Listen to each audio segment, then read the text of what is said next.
नमस्कार प्यारे साथियों, स्वागत है एक बार पुनः आप सभी का अपने इस YouTube चैनल टॉपर गैलेक्सी में। दोस्तों, इस वीडियो पे हम लोग बात करेंगे क्लास 12th बायोलॉजी के अंतर्गत आपकी पूरी बुक से काफी ज्यादा इंपॉर्टेंट क्वेश्चन के बारे में। और ये सारे क्वेश्चन दोस्तों मैं आपको आंसर के साथ बताने वाला हूं। और इस वीडियो में हम लोग यहां पर ऑब्जेक्टिव क्वेश्चन की भी बात करेंगे और आपके लघु उत्तरीय प्रश्न जो होते हैं, जितनी भी आपकी जो टिप्पणियां भी इंपॉर्टेंट जो पूछी जाती हैं, जितने भी मतलब आपके महत्वपूर्ण प्रश्न है, सभी को एक ही वीडियो में हम लोग देखने वाले हैं। तो ये वीडियो आपके लिए बहुत ज्यादा महत्वपूर्ण है, आप लोग बिल्कुल इसको अंत तक जरूर से देखिएगा। और यहां पर ऑब्जेक्टिव क्वेश्चन को भी आपको अच्छे से देखना है, ये सारे ऑब्जेक्टिव काफी ज्यादा इंपॉर्टेंट है। ठीक है, तो चलिए शुरू करते हैं। और यार पसंद आए तो लाइक कर देना और ऐसे इंपॉर्टेंट वीडियो पाने के लिए चैनल को भी सब्सक्राइब कर लेना। चलिए देखते हैं यहां पर सबसे पहले हम लोग ऑब्जेक्टिव क्वेश्चन को, उसके बाद हम लोग उनको जो है क्वेश्चनों को देखेंगे और उनका आंसर भी साथ साथ देखिए। जितने भी क्वेश्चन आपको बताऊंगा सभी का बिल्कुल आपको आंसर मिलेगा, आपको इधर उधर कहीं भी भटकने की बिल्कुल जरूरत नहीं है।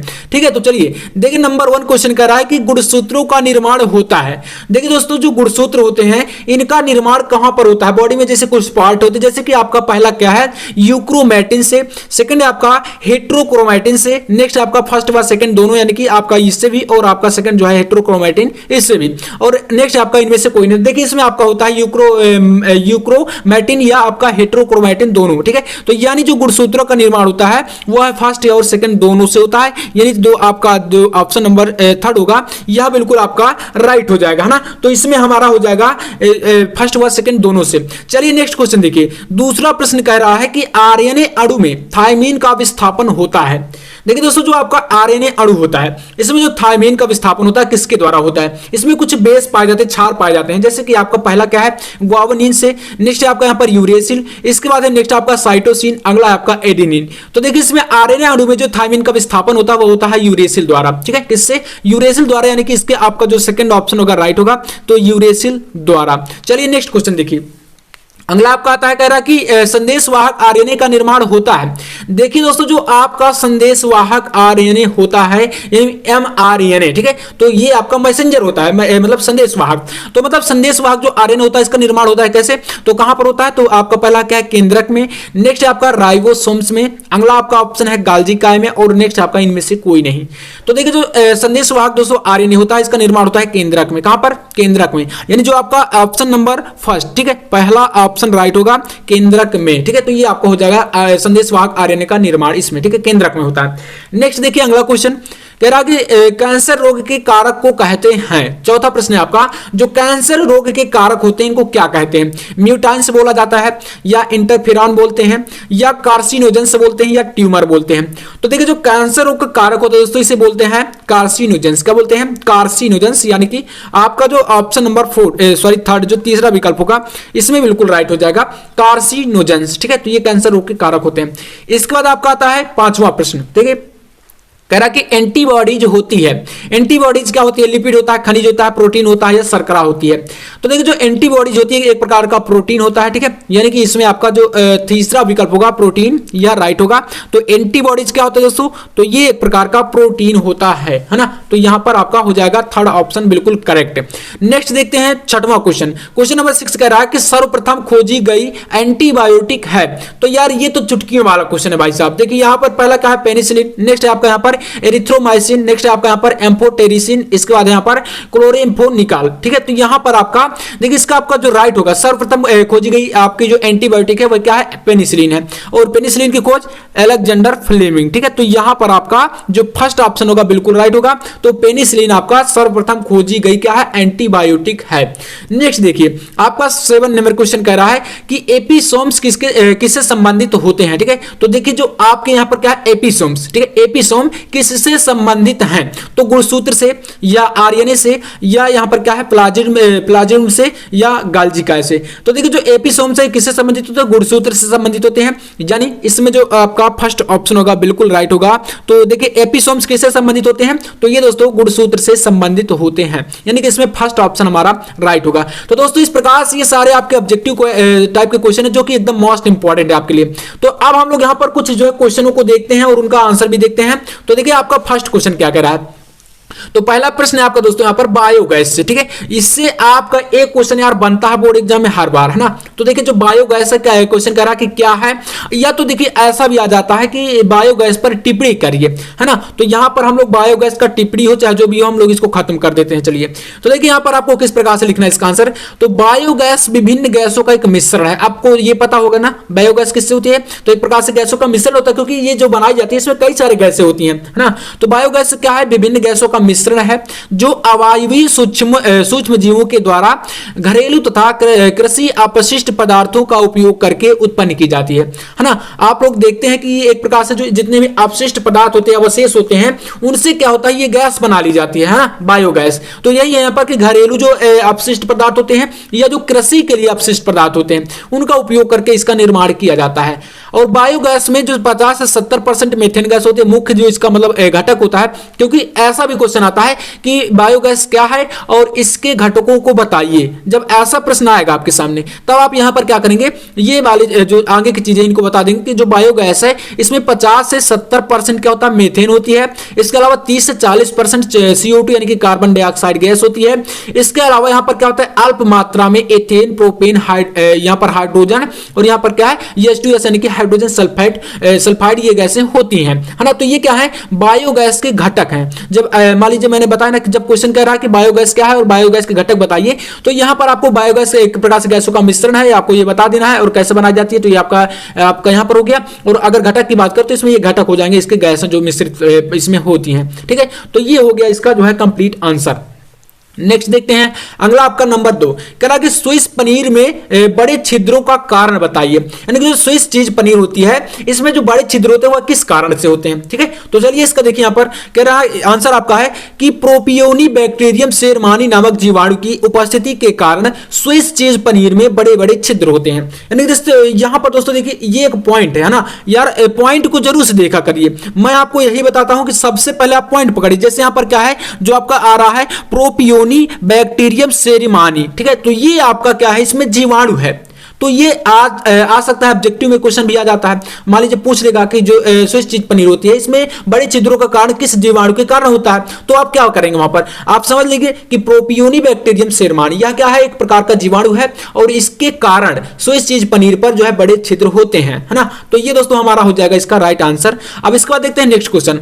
तीसरा क्वेश्चन है, कह रहा है कि सिरका उत्पादन में किन जीवाणुओं का उपयोग होता है, ठीक है। तो सिरका या आपका एसिटिक अम्ल, ठीक है, इनके निर्माण में जो है किन किन जीवाणुओं का उपयोग होता है या प्रयोग में लाए जाते हैं, ठीक है। तो चलिए इसका हम लोग आंसर देखते हैं और अच्छे तरीके से समझेंगे। देखिएगा आंसर है आपका यहाँ पर कि सिरका या एसिटिक अम्ल के निर्माण में, ठीक है, निर्माण के लिए शर्करा के घोल का, ठीक है, किसका, शर्करा के घोल का माइकोडर्मा एसिटी तथा एसिटोबैक्टर एसिटी नामक जीवाणुओं द्वारा किण्वन कराया जाता है, ठीक है। तो मतलब यहाँ पर जो एक प्रकार से क्या होता है, माइकोडर्मा एसिटी अथवा एसिटोबैक्टर एसिटी नामक जीवाणु होते हैं, ठीक है। तो पहले तो आपको यहाँ पर ये देखना कि जो सिरका होता है इसके उत्पादन में किन जीवाणुओं का, तो ये आपके दो जीवाणु हो गए, माइकोडर्मा एसिटी और एसिटोबैक्टर एसिटी, ये दो जीवाणु हैं और इनका एक प्रकार से क्या होता है, जीवाणुओं द्वारा इनसे जो है शर्करा के घोल में क्या करा जाता है, किण्वन। तो किण्वन विधि द्वारा ये बनता है। यहाँ पर क्या है, ये वाह है, ठीक है, ध्यान दीजिएगा दोस्तों। तो यहाँ पर ये किण्वन द्वारा बनाए जाते हैं ना। तो यहाँ पर सिरका या एसिटिक अम्ल का निर्माण पहले क्या होता है, शर्करा का घोल बनाया जाता है और शर्करा के घोल में माइकोडर्मा एसिटी और एसिटोबैक्टर एसिटी, ये दो जीवाणु होते हैं, इनका किण्वन कराने पर क्या बनता है, सिरका बनता है या एसिटिक अम्ल बनता है ना। तो इस प्रकार से दोस्तों आप समझ गए होंगे, है ना। 3 क्वेश्चन हमारे कंप्लीट होते हैं। चलिए बढ़ते हैं नेक्स्ट चौथे क्वेश्चन की तरफ। तो देखिए चौथा क्वेश्चन कह रहा कि देखिए जितने भी यार क्वेश्चन ले रहा हूं ना एकदम इंपॉर्टेंट है, बिल्कुल अंत तक देखना है, सारे क्वेश्चन को आपको अच्छे तरीके से समझना है। तो प्लाजिड में क्या कहां पाए जाते हैं, ठीक है, जो प्लाजिड में होते हैं, प्लाजिड से ये कहां पाए जाते हैं, क्वेश्चन आपसे ये पूछ रहा है। तो देखिए यहां पर इसका आपका आंसर है कि ये जीवाणुओं में पाया जाता है। पहली बात तो ये हो गई, ठीक है, जीवाणुओं में पाया जाता है और मतलब यहां पर पाए जाने वाले क्या होता है, अतिरिक्त गुणसूत्रीय पदार्थ है। जो दोस्तों प्लाजिड से होते हैं, ये क्या होते हैं, जीवाणुओं में पाया जाने वाला अतिरिक्त गुणसूत्रीय पदार्थ है जो एक कोशिका से दूसरी कोशिका में जा सकता है ना।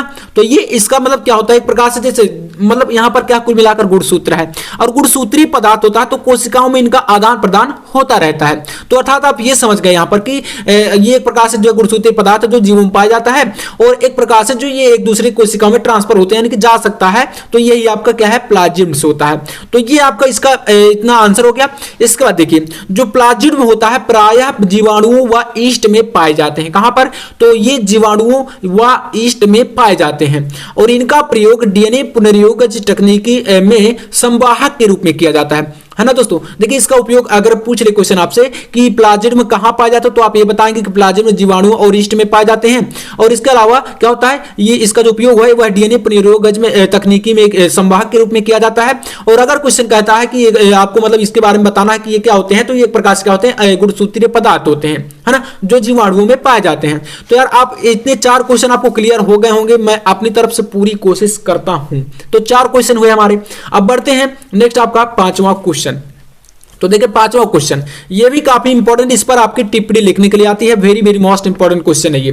तो 5वां क्वेश्चन करा कि बीटी फसल, बीटी का मतलब क्या होता है, बैसिलस थ्रोएंजिसिस, ठीक है, बीटी का मतलब बैसिलस थ्रोएंजिसिस, है ना। तो बीटी फसल पर कह रहा है कि टिप्पणी कीजिए, या क्वेश्चन कह रहा था कि बीटी मतलब देखिए यहां पर मैंने बताया कि बीटी फसल पर टिप्पणी आती है, लेकिन क्वेश्चन अगर आपसे कह रहा है कि बीटी फसल क्या होती है या इसको बताइए, तो आपको यही आंसर देना है ना। तो देखिए बीटी फसल क्या होती है, जैव प्रौद्योगिकी द्वारा ऐसी फसलें उत्पन्न की जा रही हैं जिनमें कीटनाशकों की आवश्यकता नहीं होती, ठीक है, यानी कि इनमें क्या होता है, एक प्रकार से जैव प्रौद्योगिकी मतलब ऐसी फसलें उत्पन्न कर रही है जिनमें आपको कीटनाशक की जरूरत नहीं पड़ेगी। कीटनाशक क्या होते हैं, जैसे कि हम कोई फसल जो है उगाते हैं और उसको क्या होता है, कई सारे कीट पतंग जो है उसको नष्ट कर देते हैं, तो इसके लिए हम लोग जो वहां पर जो है कीटनाशक दवाइयों का उपयोग करते हैं जिससे कि हम अपनी फसलों को जो है बचा सकें।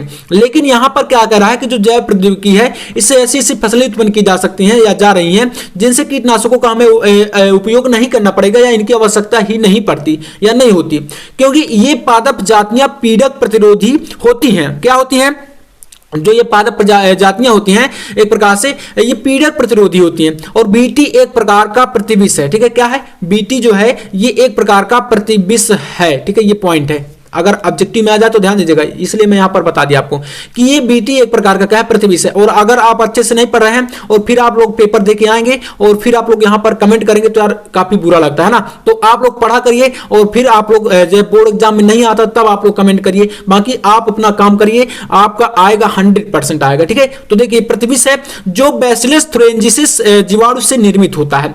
तो ये क्या होता है, ये जीवाणु है जो कि बैसिलस थ्रोएंजिसिस से ही निर्मित होता है, इसलिए इसको क्या बोलते हैं, बीटी, ठीक है। तो ये बीटी फसल आपका एक प्रकार से टिप्पणी हो गई और ये कीटनाशक के रूप में उपयोग में लाया जाता है, फसलों को बचाया जा बताया मतलब इस प्रकार से होता है, एक प्रकार से ये जो है फसलों की सुरक्षा या उनका जो है संरक्षण के लिए उपयोग में लाया जाता है ये बीटी, ठीक है। तो ये हो गया आपका 5वां क्वेश्चन, सॉरी। इसके बाद आपका आता है क्वेश्चन नंबर 6। देखिए क्या कह रहा है कि पारजीनी जंतु से आप क्या समझते हैं, है ना दोस्तों। तो देखिए जो पारजीनी जंतु है इससे आप क्या समझते हैं, आपसे क्वेश्चन पूछ रहा है, तो हम लोग इसका चलिए आंसर देखते हैं।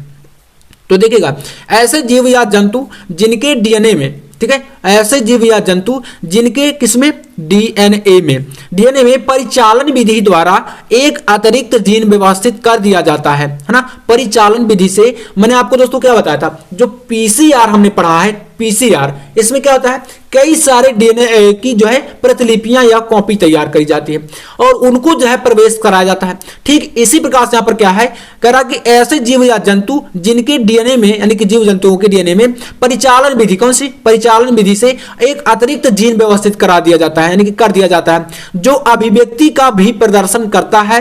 तो यहां पर क्या, पारजीनी या आनुवांशिक परिवर्ती कहलाते हैं, है ना। तो पारजीनी जंतु में क्या होता है, डीएनए जो है एक जो डीएनए का जो मतलब यहां पर क्या है, जीन है, उसको व्यवस्थित करा दिया जाता है परिचालन विधि से, यही आपका पारजीनी जंतु जो बन जाते हैं, ठीक है। तो ये आपका हो गया पारजीनी जंतु कहलाते हैं या परिवर्ती, ठीक है। इसके बाद देखिए पारजीनी जंतुओं के रूप में सर्वाधिक संख्या में पाए जाने वाले जीव चूहे हैं। क्या है? तो चूहे हैं, ये भी एक पॉइंट है ना। तो यहां पर ध्यान दीजिएगा, अगर क्वेश्चन ऑब्जेक्टिव बन गया तो आपको यहां पर ध्यान देना पड़ेगा कि जो परजीवी जंतु हैं, ठीक है, इसमें सर्वाधिक संख्या में पाए जाने वाले जीव कौन से हैं भाई साहब, पूछ लेगा तो यहां पर चूहा बता दीजिएगा, आप लोग छछूंदर मत बताइएगा। तो ये क्या है? चूहा है ना। तो ये आपका हो जाएगा इसका राइट आंसर। चलिए इसके बाद देखिए यहां पर नेक्स्ट आपका क्वेश्चन नंबर 7 क्या कह रहा है कि मानव इंसुलिन का उत्पादन किसने और कब किया था। ठीक है, तो देखिए जो मानव इंसुलिन है इसका उत्पादन जो है किसने किया और कब किया था, ये क्वेश्चन आपसे पूछ रहा है। तो मानव इंसुलिन से भी आपका क्वेश्चन बनता है और इसमें जो है टिप्पणी लिखने के लिए कभी कभी आ जाती है ना। तो ध्यान दीजिएगा, मधुमेह के रोगियों के लिए एली लिली, ठीक है, क्या एली लिली नामक एक अमेरिकन औषधि निर्माण कंपनी ने, ठीक है, ये क्या है? अमेरिकन औषधि यानी औषधि बनाने वाली एक कंपनी है जिसने 5 जुलाई 1983 को 2 डीएनए अनुक्रमों को तैयार किया था जो मानव इंसुलिन की श्रृंखला ए व बी के समान थे और इन्हीं डाइसल्फाइड बंधों से जोड़कर परिपक्व इंसुलिन तैयार की गई। ठीक है, इनसे क्या हुआ? एक प्रकार से आप यहां पर ये समझिए कि जो यहां पर क्या है जो मानव इंसुलिन है इसको यहां पर एक बार थोड़ा समझिएगा। जो मधुमेह के रोगी होते हैं, है ना, क्या होता है? मधुमेह के रोगी होते हैं। तो यहां पर क्वेश्चन करा कि जो मधुमेह के रोगियों के लिए एली लिली यानी आप ये क्या है कंपनी का नाम है दोस्तों, तो इसके द्वारा जो अमेरिकन कंपनी थी तो इसके द्वारा क्या हुआ? औषधि निर्माण के लिए जो है 5 जुलाई 1983 जो यहां पर देखिए कब आया था तो कब हुआ? 5 जुलाई 1983 को। और किसने किया? तो यहां पर ये आपका यहां पर एक कंपनी है जो कि आपका क्या है? Eli Lilly. तो इसने क्या था और बाकी 2 डीएनए अनुक्रमों को तैयार करके जो मानव इंसुलिन की श्रृंखला ए व बी के समान थे इन्हीं डाइसल्फाइड बंधों से जोड़कर परिपक्व इंसुलिन तैयार की गई। ठीक है, तो ये आपका डीएनए अनुक्रमों को जोड़कर बनाया गया है ना। तो ये आपका इसका हो जाएगा मानव इंसुलिन का आंसर। इसके बाद 7 क्वेश्चन हमारे यहां से हुए। क्वेश्चन नंबर 8 देखिए 8वां क्वेश्चन कर रहा है कि सहजीवन पर टिप्पणी लिखिए। देखिए टिप्पणियां मैंने बताया कि टिप्पणी से ज्यादा क्वेश्चन बनते हैं, तो सहजीवन पर आपको क्या देना है? एक टिप्पणी देनी है। चलिए देखिए यहां पर तो इसमें पारस्परिक संबंध में दोनों जीवों को परस्पर लाभ होता है। ठीक है, जो सहजीवन होता है इसमें क्या होता है? इसमें पारस्परिक संबंध में दोनों जीवों को परस्पर लाभ होता है और यह सहजीवी संबंध कहलाती है। ठीक है, सहजीवी संबंध कहलाती है। फॉर एग्जांपल यहां पर आपको इसको देखना, जैसे नंबर 1 मटर कुल के पादपों की जड़ों में, जो मटर कुल के पौधे होते हैं ना, मटर कुल के पादपों की जड़ों में, किसमें? जड़ों में राइजोबियम जीवाणु की उपस्थिति, ये आपका इसका एक एग्जांपल है। ठीक है, तो यहां पर ये हो गया। नंबर 2 आपका होता है लाइकेन में कवक। देखिए एग्जांपल अगर पूछ लेता है सहजीवन के लिए तो आपको बता देना है ना, इसलिए मैंने यहां पर लिख के रखे। तो लाइकेन में कवक तथा शैवाल का सहचर संबंध, जहां शैवाल कवक को भोजन उपलब्ध कराता है। देखिए जो लाइकेन होता है, लाइकेन में क्या है? कवक तथा शैवाल का सहचर संबंध, कवक और किसका? शैवाल का सहचर संबंध, जहां जो है शैवाल जो होता है ये कवक को भोजन उपलब्ध कराता है तथा बदले में कवक से जल तथा खनिज लवण प्राप्त करता है। यानी कि एक दूसरे के ये हेल्प कर रहे हैं, है ना, एक दूसरे की मदद कर रहे हैं। तो यही आपका क्या होता है? सहजीवन होता है। ठीक है, सहजीवन का मतलब जैसे साथ साथ रहते हैं लोग, कुछ लोग जो साथ साथ रहते हैं, तो ये होता है आपका एक प्रकार से एक दूसरे की हेल्प करे, तो वही क्या होगा? आपका सहजीवन हो जाएगा, है ना। तो आप समझ गए होंगे। इसके बाद देखते हैं क्वेश्चन नंबर 9। देखिए कह रहा है कि तप्त स्थल जैसे हॉट स्पॉट। ठीक है, तो ये और क्वेश्चन आ जाता है, मोबाइल वाला हॉट स्पॉट नहीं है, ध्यान दीजिएगा, इसको बोलते हैं संवेदनशील क्षेत्र। ठीक है, तो तप्त स्थल या कह रहा है कि हॉट स्पॉट पर संक्षिप्त टिप्पणी करिए। चलिए कर देते हैं टिप्पणी, कोई दिक्कत नहीं। तो ये क्या है? वह भौगोलिक क्षेत्र जहां जैव विविधता की अधिकता हो। ठीक है, ऐसा भौगोलिक क्षेत्र, क्या? ऐसा भौगोलिक क्षेत्र जहां किसकी? जैव विविधता की अधिकता हो। किसकी दोस्तों? ऐसा भौगोलिक क्षेत्र जहां जैव विविधता की अधिकता हो तथा इसके प्राकृतिक आवास को खतरा हो। ठीक है, मतलब जैव विविधता जो होती है इसकी अधिकता हो और जो इसका प्राकृतिक आवास हो उसको क्या हो? खतरा हो। अर्थात प्राकृतिक संसाधनों का अतिदोहन हो रहा। अतिदोहन का मतलब वहां पर उनको अधिक से अधिक उपयोग करके उनको समाप्त किया जा रहा हो। ठीक है, तो ये होता है अतिदोहन, प्राकृतिक संसाधनों को।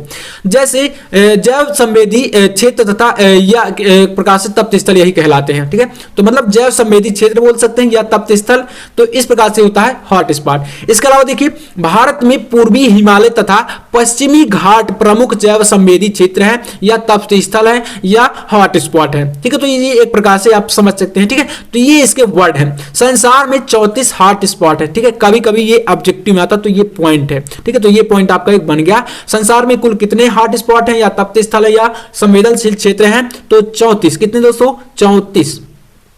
तो ये आपका 9वां क्वेश्चन था। इसके बाद हम लोग देखते हैं यहाँ पर एक क्वेश्चन आपका क्वेश्चन नंबर 10। ठीक है, तो यहाँ पर 10वां क्वेश्चन है, कह रहा कि एक बीजपत्री बीज एवं द्विबीजपत्री बीज में दो प्रमुख अंतर बताइए। ठीक है, तो यहाँ पर हम लोग इनके दोनों के बीच अंतर बताएंगे। बहुत ज्यादा इंपॉर्टेंट क्वेश्चन है ये। देखिए यहाँ पर पहला आपका कह रहा कि एक बीजपत्री बीज में केवल एक बीज पत्र उपस्थित होता है ना दोस्तों। जो एक बीजपत्री बीज होता है इसमें केवल एक बीज पत्र उपस्थित होता है, और जो आपका द्विबीजपत्री होता है इसमें भ्रूणीय अक्ष तथा दो बीज पत्र होते हैं। तो ये दोनों में क्या है, फर्क डिफरेंस है। लेकिन जो एक बीजपत्री बीज होता है इसमें केवल एक बीज पत्र ही उपस्थित होता है या पाया जाता है, लेकिन जो द्विबीजपत्री बीज होता है इसमें क्या होता है, भ्रूणीय अक्ष भी पाया जाता है और दो बीज पत्र भी पाए जाते हैं। तो ये पहला अंतर है। इसके अलावा सेकेंड नंबर दूसरा है आपका कि एक बीजपत्री बीज में भित्ति के अंदर एंडोस्पर्म पाया जाता है एक बीजपत्री बीज में। ठीक है, लेकिन जो द्विबीजपत्री होता है इसमें क्या होता है, इसमें जो है ये बीजपत्र से अलग उपस्थित होता है। यानी कि जो एंडोस्पर्म होता है ये क्या होता है, भित्ति के अंदर पाया जाता है, किसमें, एक बीजपत्री में। लेकिन जो द्विबीजपत्री होता है ये भित्ति से अलग उपस्थित होता है। तो ये आपका इसका पहला दूसरा डिफरेंस हो जाएगा। तो इसके अलावा यहाँ पर जो द्विबीजपत्री होता है इसमें जो है ये मतलब एंडोस्पर्म जो है बीजपत्र में ही उपस्थित रहता है। तो मतलब एक प्रकार से ये इनके बीच का डिफरेंस है। अब देखिए यहाँ पर 10 क्वेश्चन हुए। इसके बाद यहाँ पर आपका आता है क्वेश्चन नंबर 11 या 11।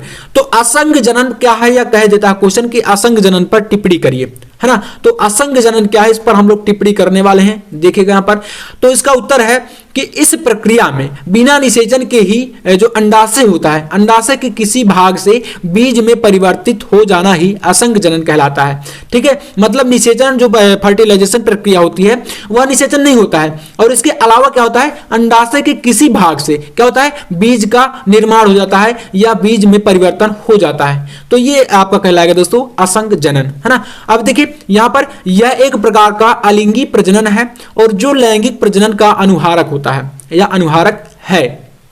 ठीक है, असंग जनन जो बीज होता है ये बनने के लिए अनेक तरीके, बनाने के अनेक तरीके हैं या बनने के अनेक तरीके हैं, और कुछ प्रजातियों में द्विगुणित अंड कोशिका का निर्माण बिना अर्धसूत्री विभाजन के होता है, और यह बिना निषेचन के भ्रूण में विकसित हो जाता है ना। तो यहाँ पर जब बिना निषेचन के भ्रूण में विकसित होगा तो ये दोस्तों क्या होगा, आपका असंग जनन कहलाएगा, है ना। तो ये आपके जो है यहाँ से 11 क्वेश्चन दोस्तों हो गए, जो कि एकदम आपके मोस्ट इंपॉर्टेंट हैं। तो यहाँ पर 11 क्वेश्चन आपको दोस्तों पढ़ लेने हैं, और ये आपके काफी ज्यादा महत्वपूर्ण है। जल्द ही मैं आपको एक और इंपॉर्टेंट वीडियो लाने वाला हूं, जो कि आपका यहाँ पर बायोलॉजी से काफी ज्यादा महत्वपूर्ण वीडियो होने वाला है। तो आप लोग चैनल पर नए तो सब्सक्राइब जरूर से कर लेना, और वीडियो पसंद आए तो लाइक भी कर देना। मैं आपसे मिलता हूं नेक्स्ट वीडियो में, तब तक के लिए जय हिंद, वंदे मातरम।